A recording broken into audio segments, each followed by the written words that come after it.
partir do versículo 26.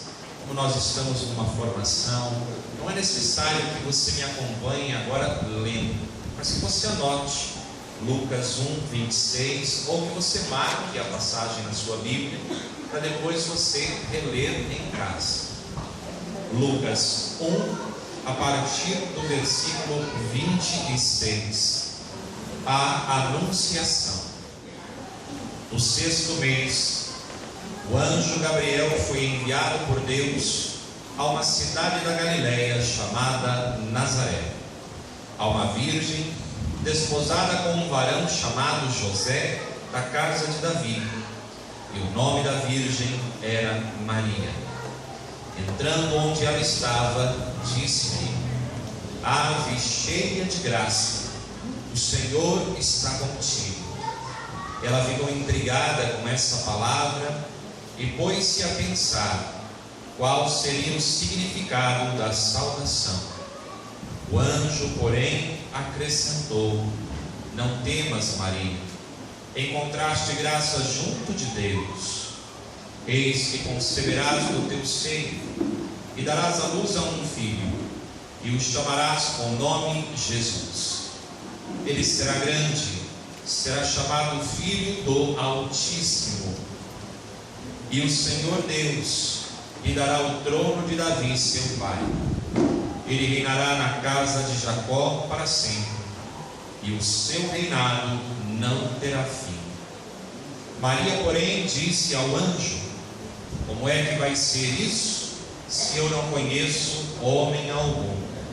E o anjo lhe respondeu: O Espírito Santo virá sobre ti, e o poder do Altíssimo vai te cobrir com sua sombra. Por isso, o santo que nascer será chamado Filho de Deus. Também Isabel, tua parenta, concebeu um filho na velhice, e este é o 6º mês para aquela que chamavam de estéril. Para Deus, com efeito, nada é impossível. Disse então Maria: Eu sou a serva do Senhor, faça-se em mim segundo a tua palavra. E o anjo a deixou. Povo amado de Deus, povo querido de Deus, eu sei que esta passagem da Anunciação é uma das passagens que nós mais conhecemos nas Escrituras sobre Maria.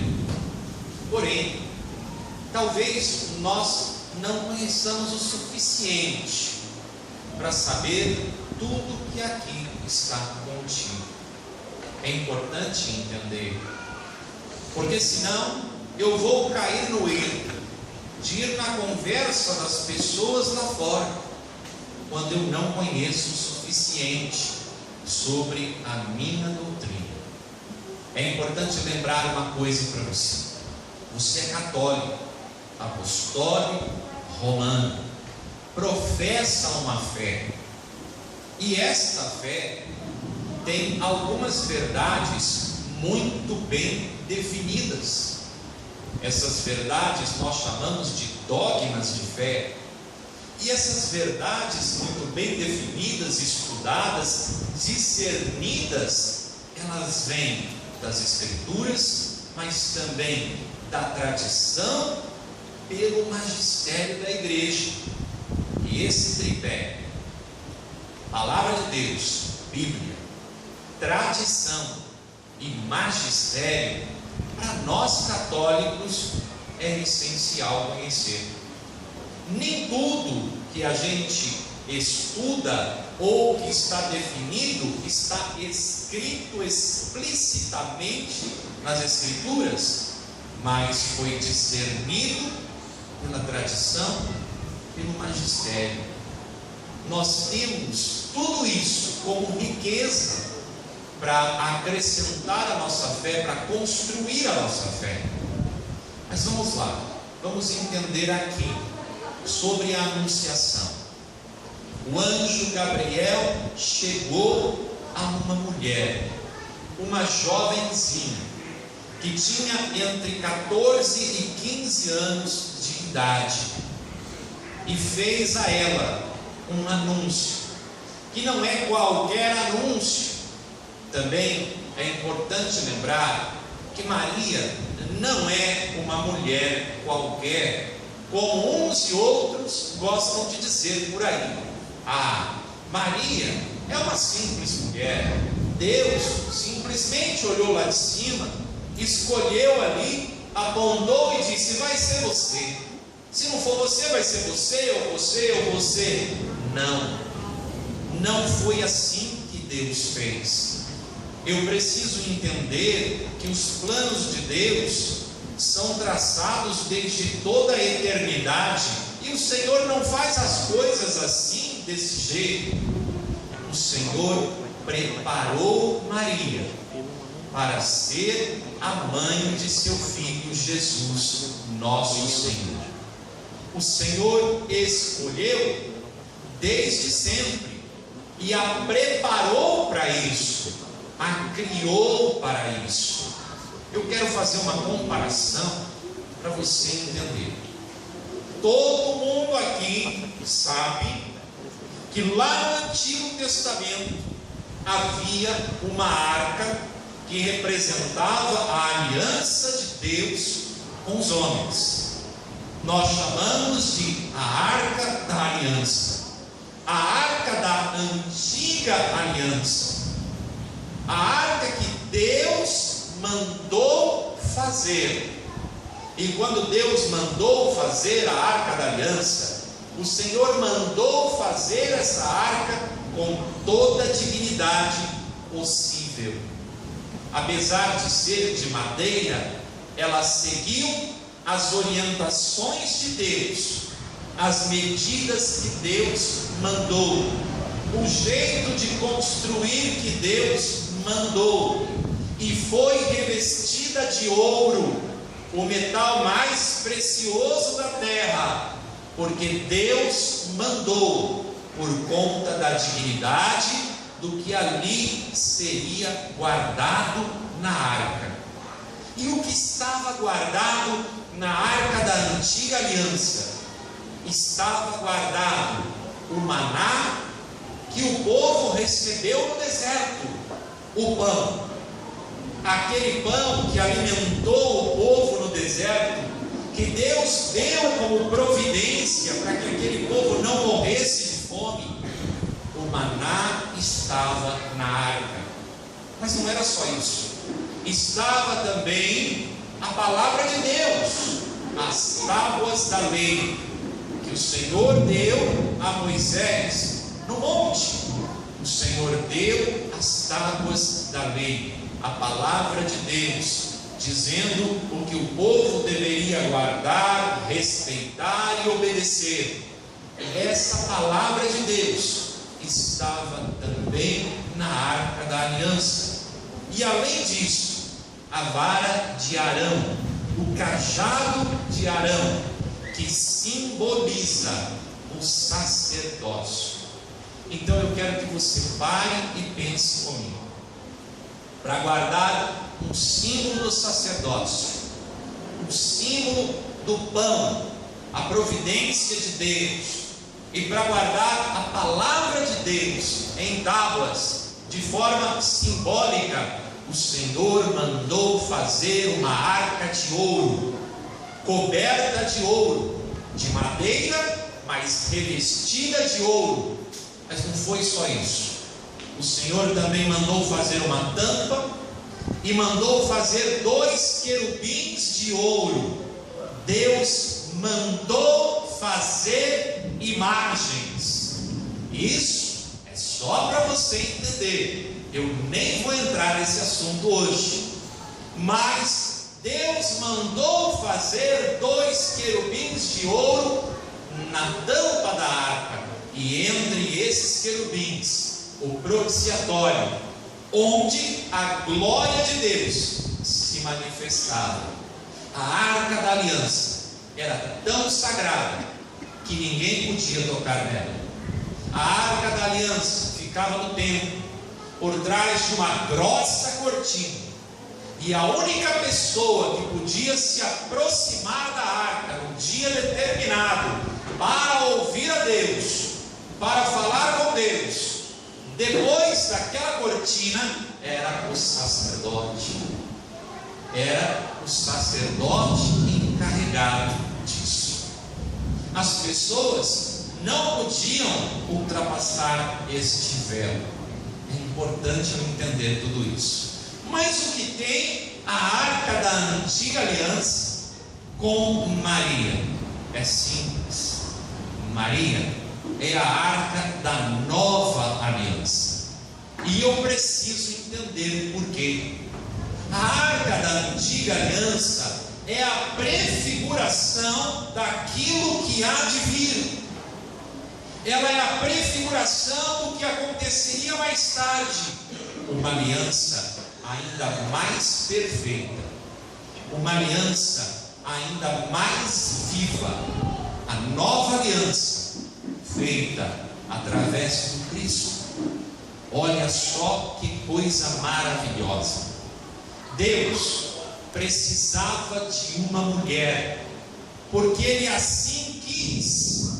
Deus quis precisar de uma mulher, porque Ele quis que o seu Filho viesse ao mundo feito homem e se unisse à nossa natureza humana.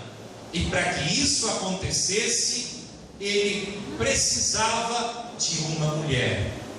Nós podemos chamar Maria de porta do céu, não porque ela nos deixa entrar, mas porque ela foi a porta por onde Jesus entrou no mundo, vindo do céu.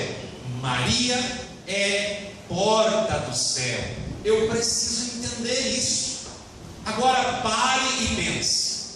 Se para aqueles objetos importantes, porém simbólicos, era necessário uma arca toda revestida de ouro e de dignidade, imagine então o que não seria necessário para receber Jesus. O Senhor preparou Maria, não revestida de ouro, mas revestida de pureza. A pureza é o bem mais precioso que o Senhor revestiu Maria. Ele usou a pureza. Ela foi concebida sem a mancha do pecado original, sob o qual todos nós nascemos. Mas como assim? Alguém lá pode nascer sem pecado? É claro que pode. Por quê? Porque Deus é Deus. E se Ele assim quer, Ele assim faz. Foi um argumento de um teólogo chamado Duns Scott, um franciscano bem-aventurado, que defendeu a Imaculada Conceição junto a outros teólogos. Foi um argumento elaborado por ele, que Maria recebeu por antecipação os méritos da paixão de nosso Senhor Jesus Cristo. Ela foi salva por Jesus, como eu e você, só que ela foi salva antes. Ela foi salva no momento em que ela foi criada. Mas como pode isso? Jesus nem tinha nascido, Jesus nem tinha vivido, Jesus nem tinha morrido na cruz. Como é que pode Deus permitir que os méritos de seu filho salvem Maria antes dela ser concebida? Filho, eu vou trocar isso em miúdos, mas bem miúdo, para ficar bem simples de entender. Quando você sai por aí para fazer as suas compras e você usa o seu cartão de crédito, você tem dinheiro? Não. Mas você passa lá o seu cartão de crédito, não é? E você retira a mercadoria e leva embora. O que foi isso? Essa operação de crédito. Já que você não tem dinheiro, não tenho dinheiro, mas eu tenho crédito. Você tem crédito. Então, 30 dias antes de cobrarem você, por aquele bem que você retirou, você já pôde retirar o bem por uma promessa de pagamento. Não foi? Foi ou não foi? Sim ou não? Sim. Pois é. Eu creio que a palavra de Deus vale mais do que a sua ou o seu cartão de crédito, não vale? Então, para você entender, é claro que o exemplo é tosco, mas é para ficar bem simples. Para você entender, antecipou a graça. O Senhor antecipou os méritos da paixão, morte e ressurreição de Cristo e estendeu esses méritos a Maria. Ela foi criada, ela foi concebida sem pecado. São Francisco de Sales vai dizer assim: quando lá no Antigo Testamento Josué ele foi atravessar as águas do Rio Jordão com o povo de Deus, o Senhor mandou que Josué colocasse na frente do povo, a arca da antiga aliança, conduzida pelos sacerdotes. E na medida em que os sacerdotes entraram na água e molharam os seus pés no Rio Jordão, as águas pararam, em respeito à arca da antiga aliança, que ia passar as torrentes do Jordão, pararam e não tocaram na arca. Assim, São Francisco de Sales vai dizer que quando Maria estava sendo criada, as torrentes do pecado pararam diante dela, que é a arca da nova aliança, e não a tocaram, em respeito à dignidade de Maria. Então entenda, no ventre de Maria está o Verbo de Deus feito carne. Não são mais as tábuas da lei, é a palavra de Deus, mas agora é a palavra de Deus viva. Não são mais tábuas, é a própria palavra, o Verbo encarnado, é Jesus. No ventre de Maria está o pão vivo descido do céu. Não é mais o maná do deserto, agora é aquele que diz: eu sou o pão vivo descido do céu. Quem come minha carne tem a vida eterna. Agora, aquele que está no ventre da arca da nova aliança não é o maná, é o pão vivo, é Jesus. Agora é o Verbo, agora é o pão vivo, agora não é mais o cajado, a vara de Arão, que representa o sacerdócio. Agora, quem está no ventre de Maria é o sumo sacerdote em pessoa. Então, o que havia na arca da aliança antiga era digno, o que há na arca da aliança nova é muito mais digno ainda, porque é o próprio Deus. Agora, peraí, para e pensa comigo. Deus podia habitar um ventre qualquer? Qualquer lugar, coloque em qualquer lugar, é só Jesus, não é? Coloque em qualquer ventre, se não for dessa vai ser daquela, coloque no ventre de qualquer uma, é só o Filho de Deus, o Filho do Altíssimo. Não, por isso Maria foi concebida sem pecado, por conta de toda a dignidade que habitou nela, o Filho de Deus. Agora, eu queria que você prestasse atenção nessa cena da Anunciação. Em muitas pinturas antigas, você vai ver o anjo ajoelhado. Porque São Tomás de Aquino, ele descreve esta cena desta forma. Em toda a palavra de Deus, no Antigo Testamento, todas as vezes que aparece um anjo, o homem se prostra diante do anjo, com medo, em sinal de respeito, de adoração, às vezes de pavor, às vezes desmaia, mas o homem sempre se prostra.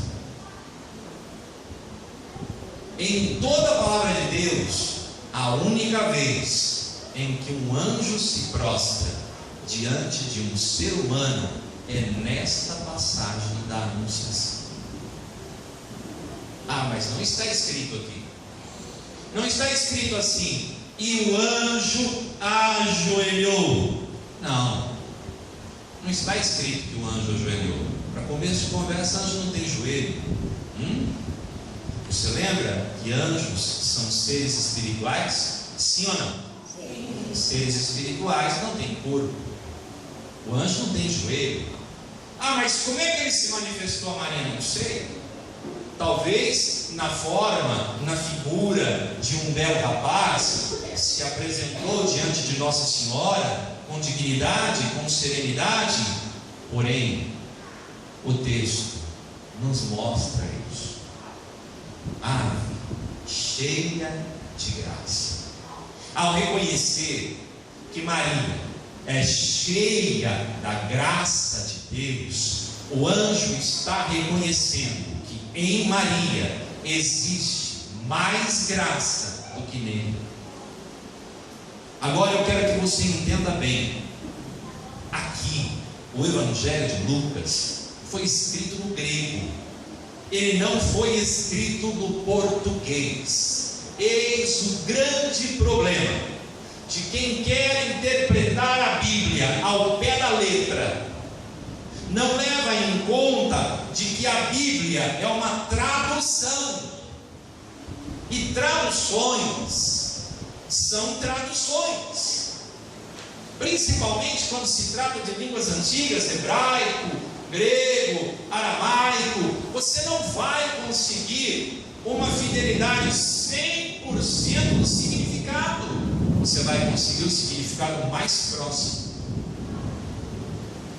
No grego, Lucas, quando escreve, ele diz aqui, onde está cheia de graça, Lucas escreve Kerrari Tomei.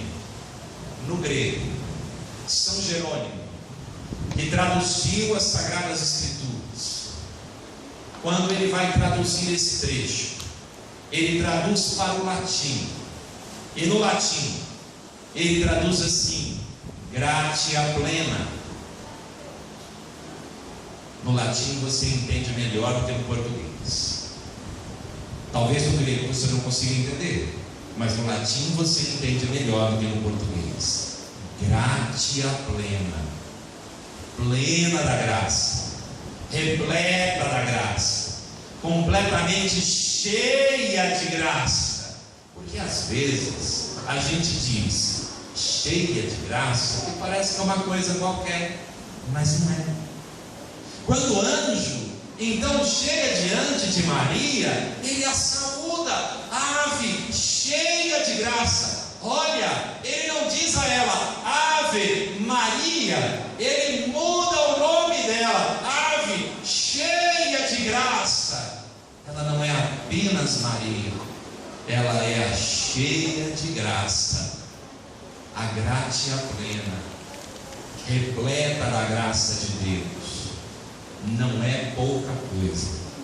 Mas se você recorrer a uma Bíblia não católica, a uma tradução não católica, vai estar escrito assim: agraciado. Sabe o que é isso? É uma tentativa tosca, pobre, medíocre, de diminuir o tamanho da graça que habita na Mãe de Deus. É isso. Ah, não, é por causa disso ou daquilo. Não. É simplesmente uma interpretação equivocada do texto para diminuir o papel de Maria intencionalmente, para fazer você achar que Maria era uma mulher qualquer. Não é uma mulher qualquer, de forma alguma. Agora preste atenção: o anjo se prostra. São Tomás de Aquino vai dizer que Maria é aquela que suplantou os anjos, ou seja, ela é aquela que superou os anjos em graça.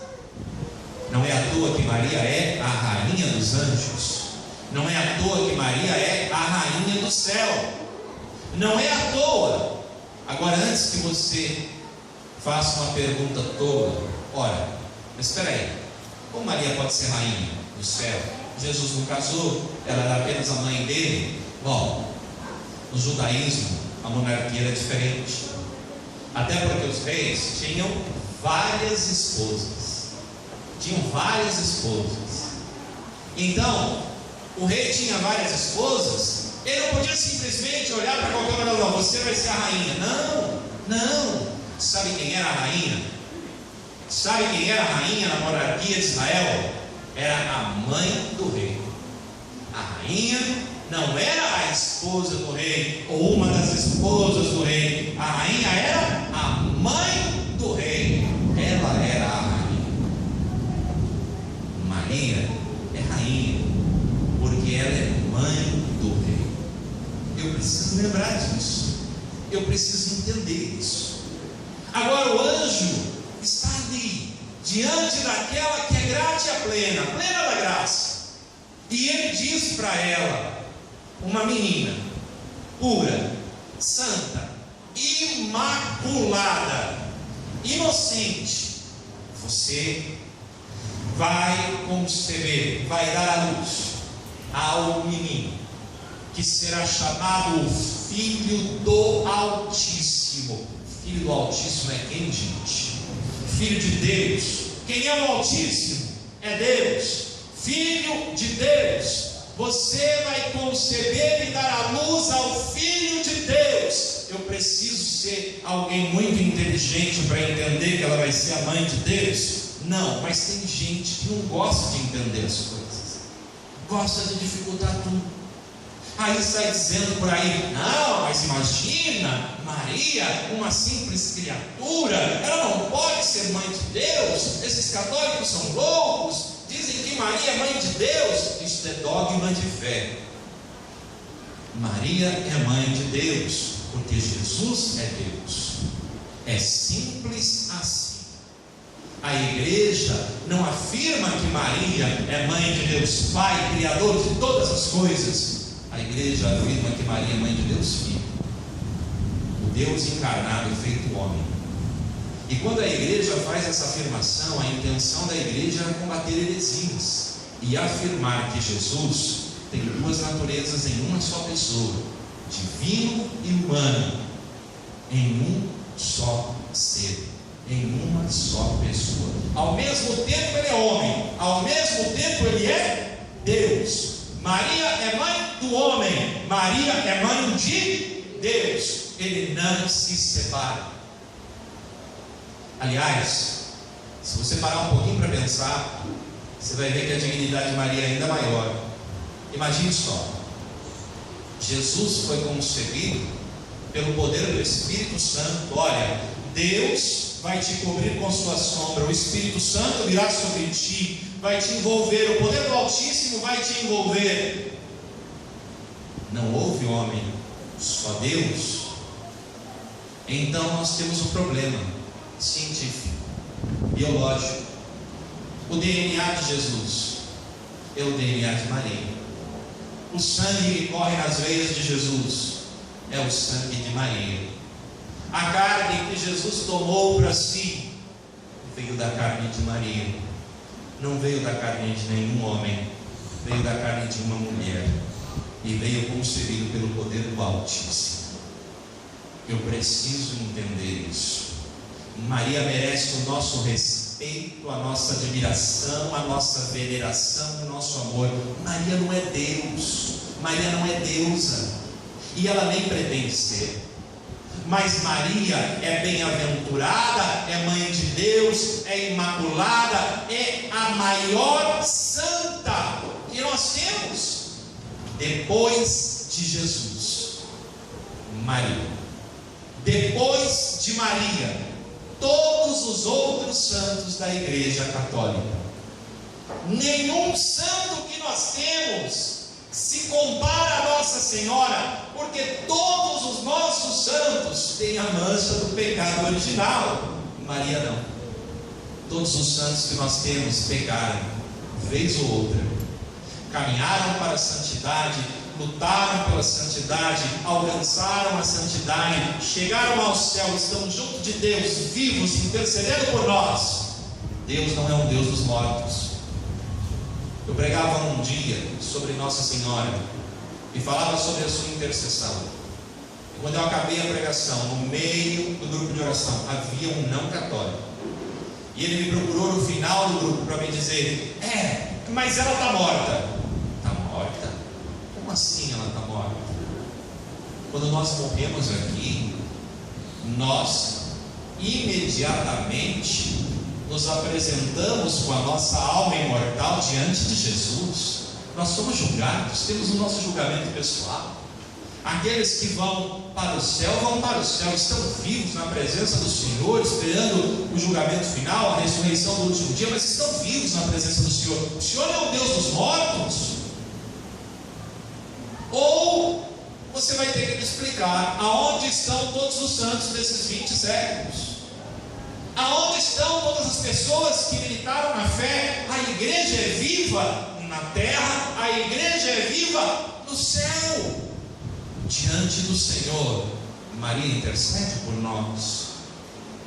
Agora nós falamos que Maria é imaculada, concebida sem pecado, que Maria é mãe de Deus, nosso Senhor e Salvador. Maria é também virgem perpétua.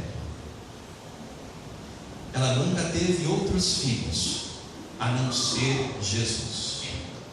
Talvez você seja um daqueles que ainda se prende a minúcias daquilo que você leu na Bíblia em português e tentou interpretar sozinho. Aqui eu quero lembrar de novo para você: a Bíblia, ela é com certeza a palavra de Deus, mas eu não posso me esquecer que cada tradução tem a mão dos tradutores. E tem traduções que são muito boas, traduções que não são tão boas, e traduções que não são católicas e são bem ruins. Agora, você vai ler e vai: mas escuta, peraí, está escrito ali na palavra, eu li, está escrito assim: Senhor, tua mãe e teus irmãos estão ali fora. Talvez o que você não saiba é que no hebraico e no aramaico não existia nenhuma palavra para designar primos, por exemplo, ou parentes próximos. Todos eram chamados irmãos. Se você for no Antigo Testamento, você vai ver: ele era tio, Ló era seu sobrinho, e ele está chamando de irmão. Se nós partirmos desse princípio do pé da letra, de que todo mundo que se chama de irmão é filho da mesma mãe, então eu vou fazer uma pergunta para você. Uma pergunta bem cretina. Você me responde se você souber. Como os nossos irmãos separados, não católicos, se chamam entre si? São todos filhos da mesma mãe. Não são? São ou não são? Nem vocês sabem, tá vendo? Metade diz são, metade diz não. É claro que não são. Eles são irmãos, então por quê? São irmãos na fé. Só que acontece que eles não levam isso em consideração na hora de nos acusar, na hora de nos fazer injúrias. Eles não levam em consideração de que haviam 12 tribos em Israel, e qualquer membro da mesma tribo podia ser chamado irmão, que todo e qualquer parente próximo podia ser chamado irmão, que aqueles da mesma fé podiam ser chamados irmãos. Até Lutero admite isso. Não só Lutero. Eu vou ler para vocês. creio firmemente que Maria, conforme as palavras do Evangelho, que afirmam que de uma virgem nos nasceria o Filho de Deus, permaneceu sempre pura, intacta e virgem durante e depois do nascimento de seu filho, João Calvino, citado em Corpus Reformatório. João Calvino, para quem não conhece, é um dos pais do protestantismo, junto com Lutero. Creio que Jesus foi feito homem, unido à natureza humana, a divina, em uma só pessoa, sendo concebido pela obra singular do Espírito Santo, nascido da abençoada Virgem Maria, que tanto antes como depois de dar à luz, continuou virgem, pura e imaculada. John Wesley, fundador da Igreja Metodista, em carta dirigida a um católico em 1749, virgem antes, durante e depois do parto, que está grávida e dá à luz. Este artigo da fé é milagre divino. Lutero, já no final da sua vida, em 1122, num sermão de Natal, e assim tem outros tantos.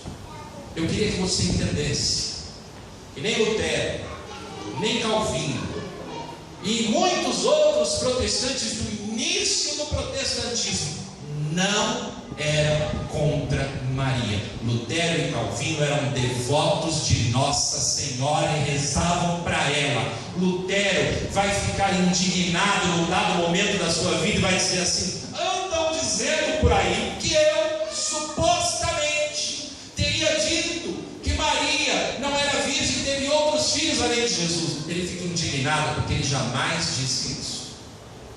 Vá pesquisar, vai estudar e você vai perceber que quando a igreja ela estuda, ela faz o discernimento longo, paciente, mergulha nas escrituras, em toda a tradição oral, ela estuda a história e ela chega a uma conclusão. Essa conclusão definitiva, essa conclusão correta, que nós chamamos de dogma de fé, essa verdade incontestável e inquestionável, ela não foi assim inventada de um minuto para o outro, ela foi profundamente estudada e definida. Maria é Imaculada Conceição, concebida sem pecado. Maria é mãe de Deus, Jesus é Deus. Maria é virgem perpétua, ela nunca teve outros filhos a não ser Jesus. Nós podemos provar também com as escrituras. Se isso não for suficiente, eu posso propor para vocês, quando Maria, José e Jesus vão a Jerusalém, escuta só, Maria e José voltam, Jesus se perde deles.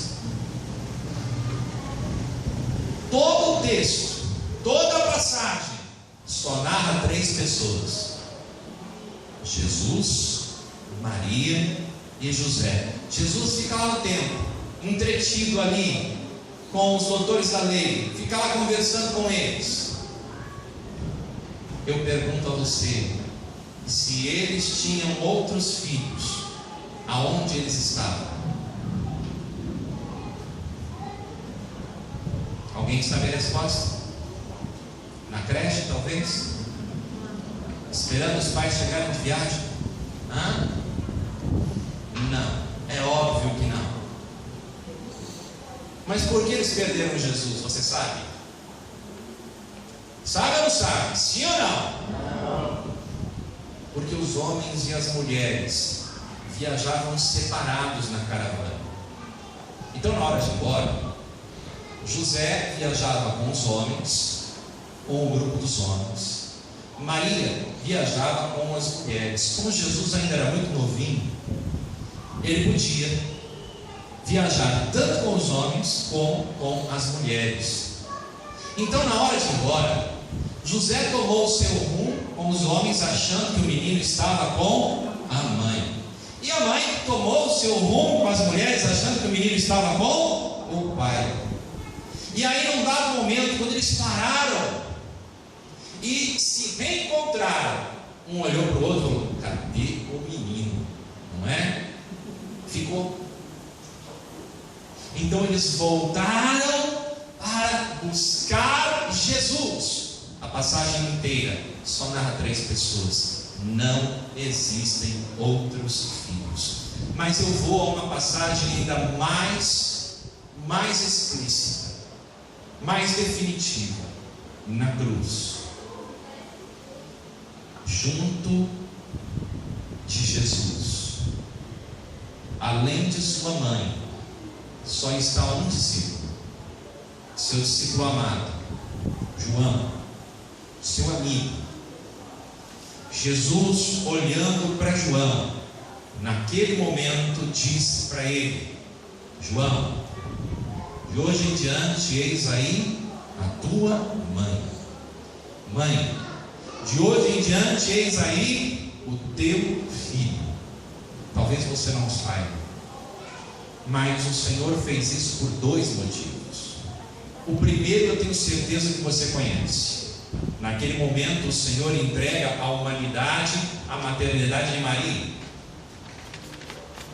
Ele faz Maria nossa mãe. Mas não é só isso. Talvez você não saiba, mas naquela época, uma viúva, e Maria, na crucificação, já era viúva, porque José já havia falecido há algum tempo. Uma viúva que não tivesse filhos seria obrigada a andar pelas ruas mendigando o pão, porque ela não teria como viver. É por isso que Jesus, quando encontra aquela procissão de enterro do menino, do jovem, da viúva de Naim, ele para a procissão, tomado de compaixão, ele ressuscita o menino e devolve a vida ao menino e a esperança à viúva. Por quê? Porque a partir daquele momento ela não vai ficar mais sozinha e desamparada, ela tem seu filho de volta. Jesus faz o mesmo com sua mãe. Talvez você não saiba, mas nas Escrituras, quem tem a Bíblia Ave Maria, levanta ela. Se você pegar a sua Bíblia Ave Maria, você vai, agora eu vou te ensinar uma coisa misteriosa que você não conhece. Misteriosa, tenho certeza que tem muita gente que nunca chegou tão longe na sua Bíblia. No final da sua Bíblia existe um pequeno dicionário temático. Sabia? Olha só, tem gente que nem sabia, né? Que nunca foi tão longe, nunca chegou lá tão no fim. Nesse pequeno dicionário temático tem lá um item, na letra I, Irmãos de Jesus. Lá vai explicar passagem por passagem, que eu não vou ter tempo de fazer aqui. Vai dizer passagem por passagem quem são aqueles que são citados como irmãos de Jesus, e vai demonstrar que eles têm pai e mãe, e o pai não é José, a mãe é Maria, mas não é Maria, mãe de Jesus, é Maria, esposa de Cleófas, que é o pai daqueles que são indicados como irmãos de Jesus. E a Maria, esposa de Cleófas, é supostamente irmã de Maria Santíssima, tia de Jesus, mãe de seus primos, que são chamados irmãos nas passagens que se referem aos irmãos de Jesus. Então tem pai e mãe deles, está aí, está na Bíblia. Ah, mas eu não sabia. Então ficou sabendo. Vai lá no final da sua Bíblia, acha lá irmãos de Jesus, faz um belo grifo com a sua caneta, e em casa você leia e releia e releia e releia e entenda direito.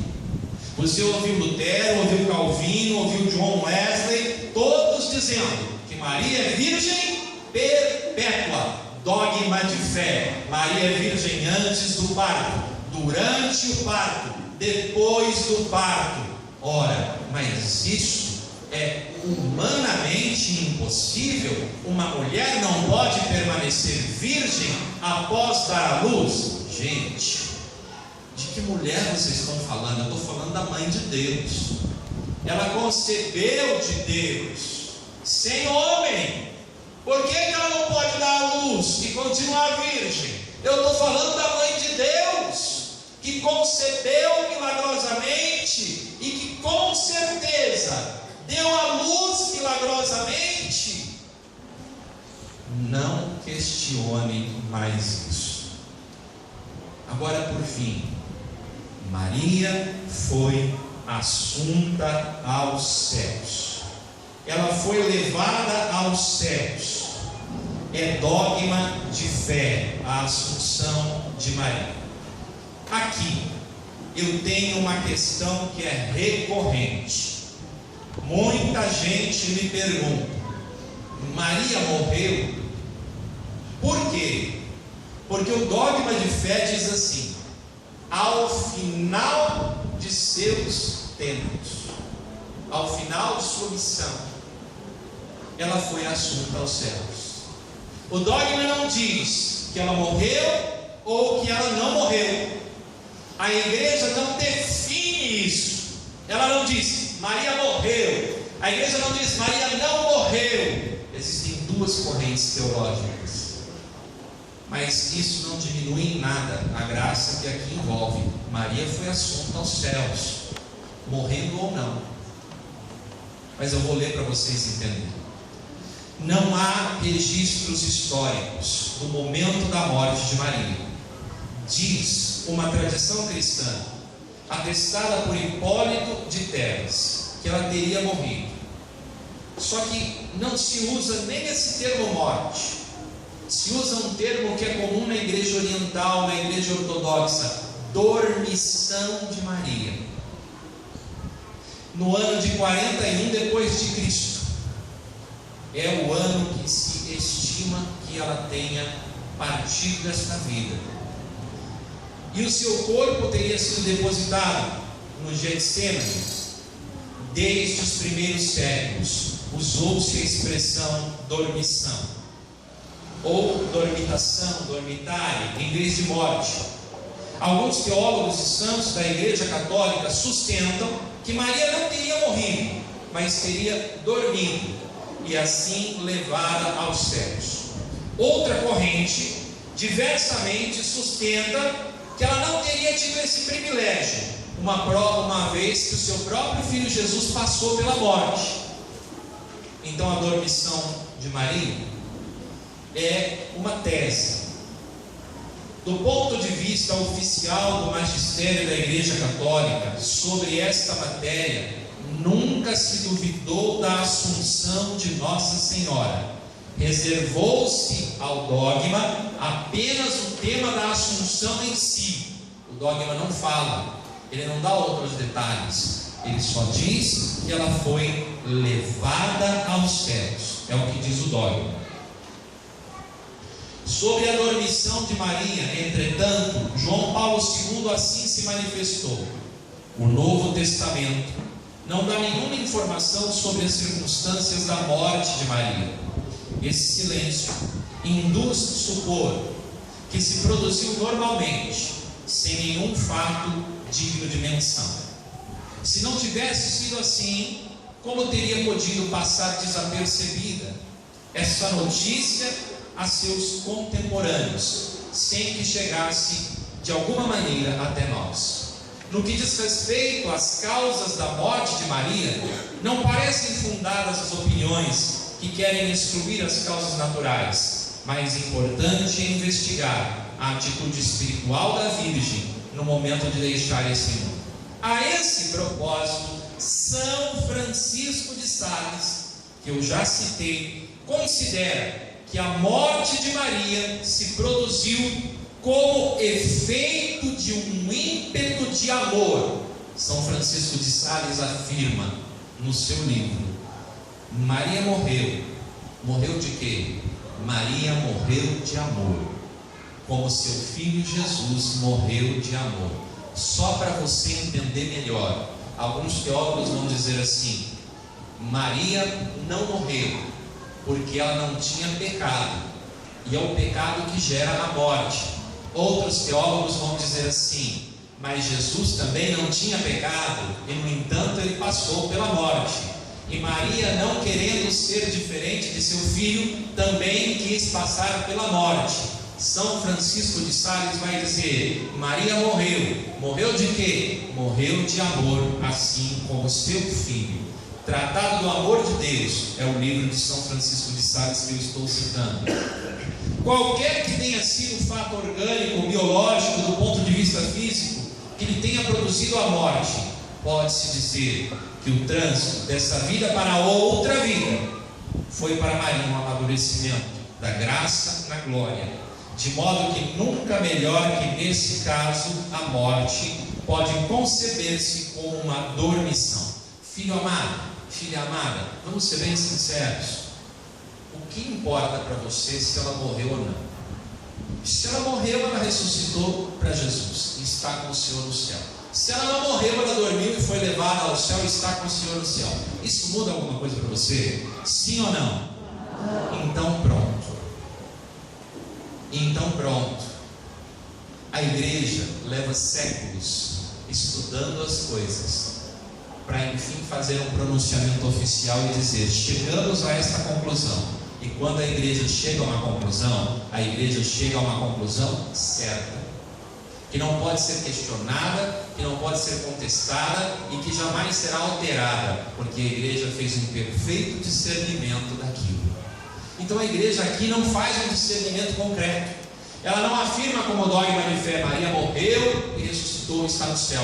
Maria não morreu, subiu aos céus dormindo. Não importa. O dogma diz: no final de seus dias, no final de sua missão, no final de seu tempo, Maria foi assunta aos céus.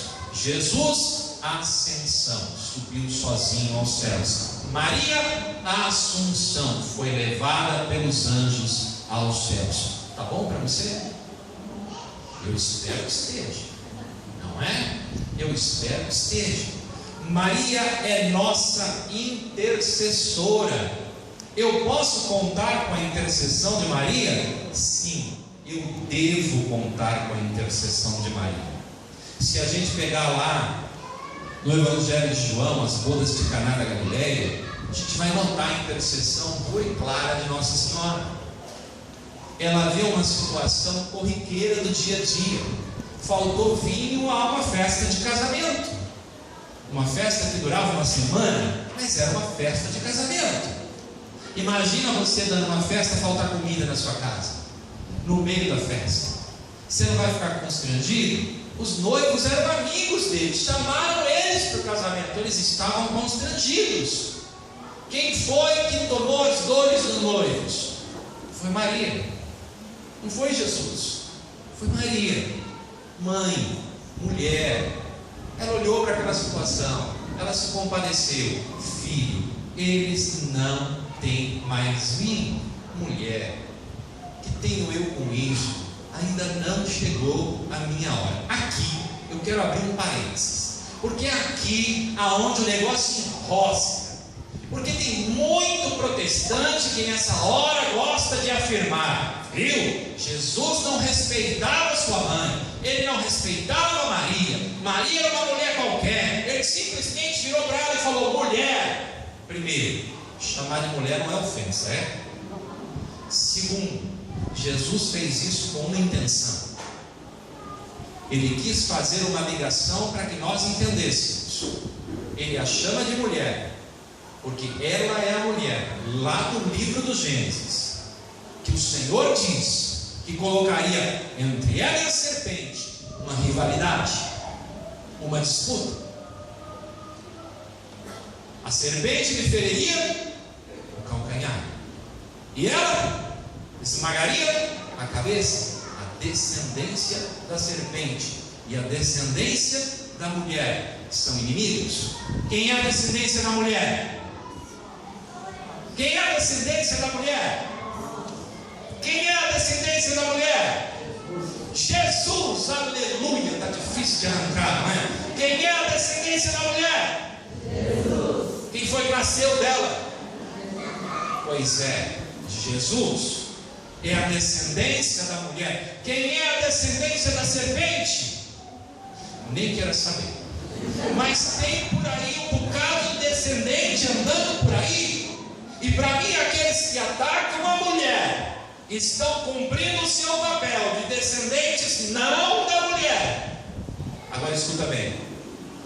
Jesus tratava Maria como uma mulher qualquer. Isto é estupidez e heresia. Por que é heresia? Filho, Jesus é Deus, sim ou não? Sim. Jesus sendo Deus, alguma vez pecou, sim ou não? Não. É claro que não. Jesus cumpriu todos os mandamentos da lei de Deus, sim ou não? Sim. Sim. Seu pai mandou os mandamentos, ele não ia cumprir? Ele é Deus, ele não pecou. Bom, existe um mandamento que você deve conhecer, que diz assim: honra teu pai e tua mãe, e terás vida longa sobre a terra. É o primeiro mandamento com promessa, não é? Dizer que Jesus desrespeitou Maria, a tratou mal na frente das pessoas, a tratou como uma qualquer, é dizer que Jesus pecou. Isso é estupidez e heresia. Jesus nunca deixou de honrar sua mãe. Fui claro? Então, para alguém chegar para dizer: não, Maria é uma mulher qualquer, fala: mulher qualquer é a sua mãe. Maria não, é a sua mãe. Maria não. Então preste atenção, para não deixar as pessoas falarem qualquer bobagem para você e te engolirem com coisas distorcidas, porque não são verdadeiras. Agora, naquele momento, Jesus diz para Maria assim: ainda não chegou a minha hora. Disse ou não disse? Não chegou a hora de quê? Do milagre, da manifestação pública. E Maria fez o quê? Tá bom, filho, não chegou a hora, então deixa para lá. Foi isso que ela fez? Não. Maria pediu de novo: mas filho, olha só a situação deles. Ela fez isso?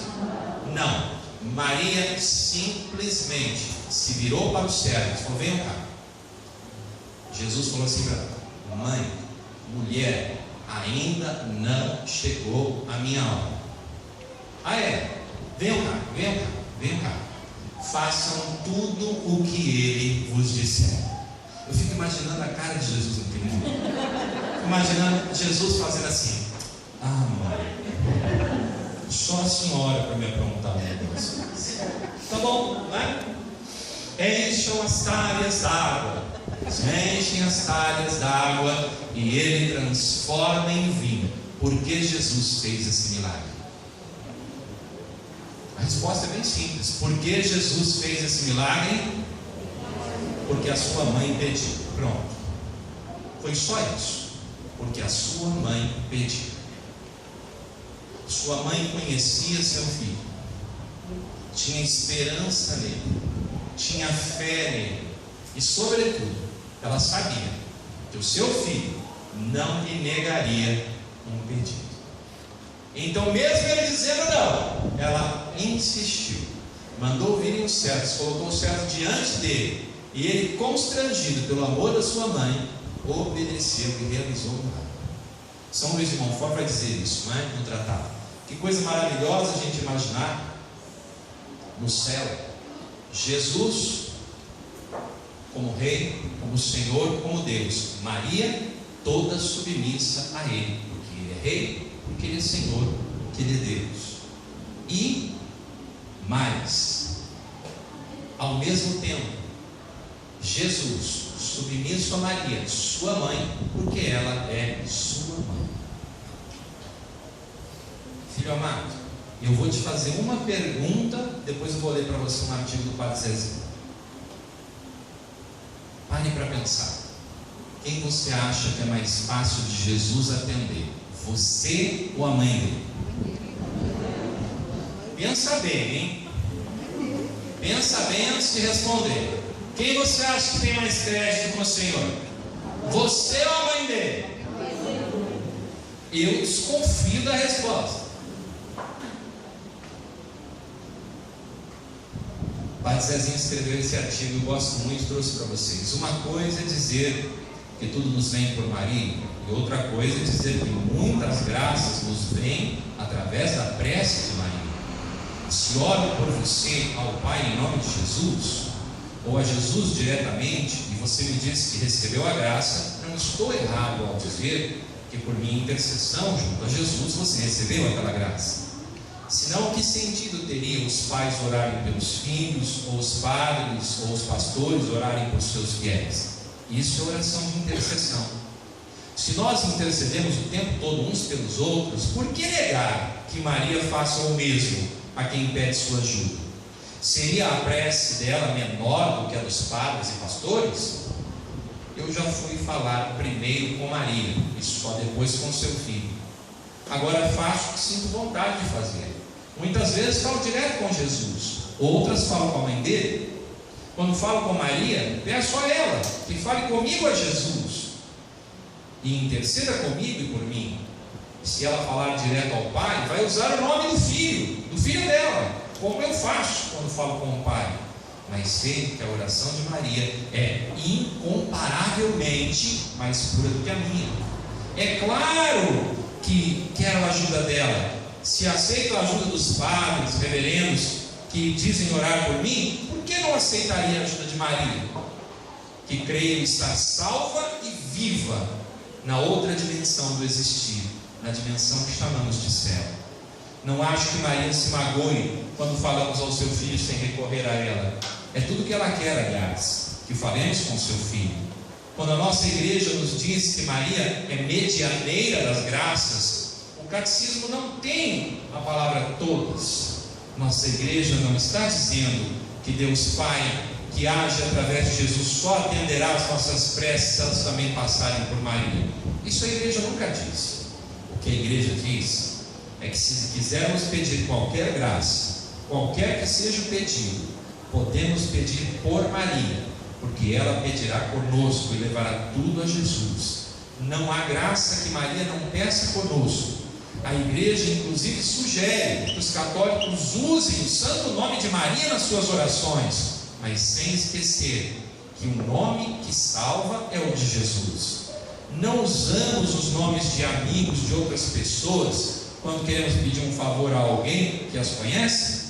Se soubermos usar o nome certo, do jeito certo, por que não? Desde que saibamos o poder que foi dado a Jesus, e Ele o delega a quem quiser. Não erraremos.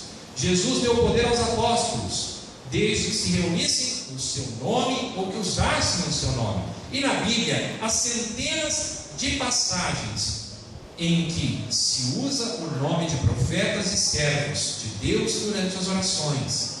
Reis pediam aos profetas que orassem por eles.